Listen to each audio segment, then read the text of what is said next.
Друзья, привет! Сегодня же рассказывать буду про детей, про энергию детей.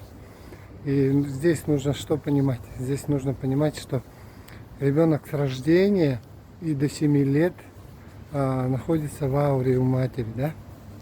И поэтому впитывает то, что будет делать мама в первую очередь. А с 7 лет до 14 будет находиться в ауре обоих родителей. И только с 14 лет у ребенка включается своя энергия. Или, как мы говорим, вектор эго. То, что он хочет. Вот, допустим, единица, он хочет управлять. И вот эта его